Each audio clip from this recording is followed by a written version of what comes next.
At dahil malapit na nga ang Halloween, nauuso na naman yung mga kulit na costume para sa Halloween party or sa mga trick or treat. Kaya naman ngayon, tuturuan ko kayo ulit ng panibagong makeup look kung saan magmumukha kayong clown at zombie. Dahil makalat dito, tabi muna natin tong iba. Mag-challenge ako ngayon dahil ibang materials lang ang ating pwedeng gamitin. So yung clown, medyo madali lang kasi konti na naman kailangan ko. Kailangan natin ng face paint, violet na face paint, black na face paint, red na face paint, at ang bote ng Royal na kailangan ng ubusin. Simulan na natin. Pupunasan mo natin ang ating mukha. Papatuyuin mo yan. Pag medyo natuyo na siya, upunin natin ang ating face paint at pagpipintura tayo ulit ng puti sa ating mukha. Nagkakamouflage na ako dito sa dingding. Ang next natin gagawin ay maglalagay tayo ng kilay na pagkataas-taas. Hindi magiging kompleto ang ating clown kung wala itong malaking bibig. Gusto ko maging purple yung lips pero i-extend pa natin yan.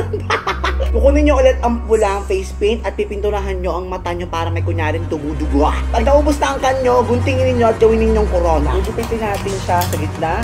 Ito ang magiging corona nyo. Hindi nyo mas gusto ngayon, pinopyahan ko o ako. Pamit yan sa mama.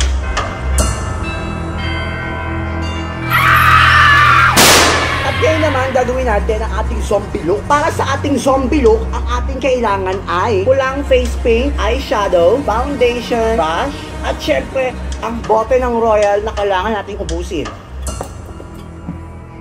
Buksan ang kulit! Ang una natin gagawin ay magpa-foundation tayo. 20 patong ang kailangan natin. Since wala tayong pang-contour, kukunin natin ang eyeshadow at ipag-contour natin ito. Ito, may dikit na sa desk. Papagalitan ako ng ate ko. Huwag kayong matakot mag-experiment. Total, hindi naman tayo mag-makeup. Pag nagmukhang zombie na, pwede na yon. Since ang mga zombie ay parang puyat, maglalagay tayo ng eye bag. 2 dosena ng eye bag. At since matagal maglagay, pag gamit ito, magkamay na lang tayo. Ngayon gagamitin natin ng pulang face paint at magdodrawing tayo ng parang mga sugat, parang mga pasa dito sa ating... Nalagay tayo ng mga konting black para kunyari magmukha siyang pasa. At para mas maging mas makulit ang ating costume, nangolekta ako ng mga pins galing sa mga can ng Royal at gagawin natin itong pulsela, pwede ring sing-sing, pwede rin na bracelet, kahit ano. Kuha tayo ng tali at ipapasok lamang natin ang mga pins dito sa loob. So yan yung ating choker na gawa sa canteen. Hindi nga lang masyadong makita na wala akong leeg. Magpalit kayo ng lumang damit o yung damit yung basahan na. So ito yung ginaya kong zombie. Ayan, check nyo na kung na-achieve ko pa siya o hindi. Comment kayo sa baba.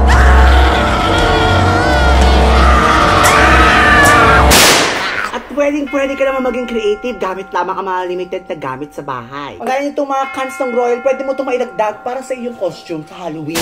Kung nagustuhan ninyo ang aking makeup transformation, gayahin nyo na at huwag nyo kalimutan i-upload sa inyong social media with the hashtag Buksan ang Kulit.